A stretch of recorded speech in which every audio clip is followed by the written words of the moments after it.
Hello students, to honest class 9 first unit test Assamese question paper. To mo joa kali English question paper khano disu tumaloke swa nai jodi saw para channelot goi. To ekhon hoise Assamese question paper. Bohutu students dibole koi asile tumalokor jodi itiale Assamese exam hoa nai. Tenhole ei paper khon tumaloke practice kori joatu khube important hoy. Tumaloke ei paper khon sai jo efalor para aru kiba noaile mu comment box ot khudiba. English paper khano tumaloke saw para agode moi di thoi disu. Tat moi MCQ khini solution kori disu.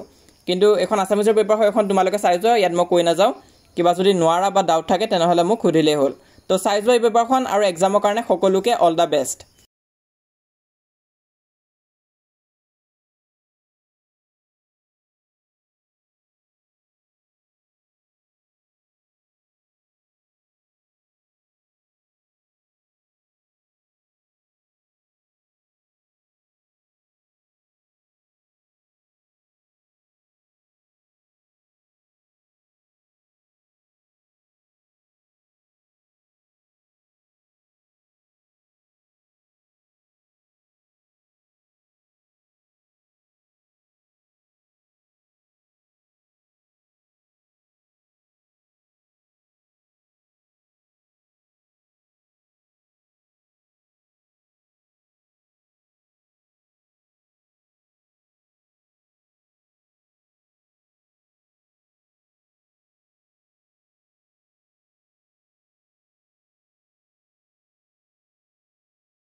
तो ইমান আছিল আজি এই ভিডিওটো যদি তোমালোকক সহায় কৰিছে তেনেহলে লাইক কৰি দিয়া আৰু তোমালোকে চেনেলটো সাবস্ক্ৰাইব কৰি থৈ দিয়া কাৰণ আমি এনে ধৰণৰ আগলৈ কোৱেশ্চন পেপাৰ তোমালোকৰ কাৰণে আনি থাকিম আৰু হেখিনি প্ৰেক্টিস কৰি গলে তোমালোকৰ পৰীক্ষাত বহুতখিনি সহায় হ'ব আমাৰ WhatsApp চেনেলত জয়েন কৰিবা লিংকটো পিন কমেন্টত দিয়া আছে তাত সকলো ধৰণৰ আপডেটস পাই থাকিবা তোমালোকে আৰু আমাৰ Instagram পেজটো তোমালোকে ফলো কৰিব পাৰা কিন্তু মেইন কথাটো হৈছে তোমালোকে আমাৰ YouTube চেনেলটো সাবস্ক্ৰাইব কৰি ৰাখা ইয়াত তোমালোকে সকলো ধৰণৰ ইনফৰমেশন পাই থাকিবা আৰু আমি তোমালোকক যিমান পাৰো ইউনিট টেষ্টৰ কাৰণে সহায় কৰি যাম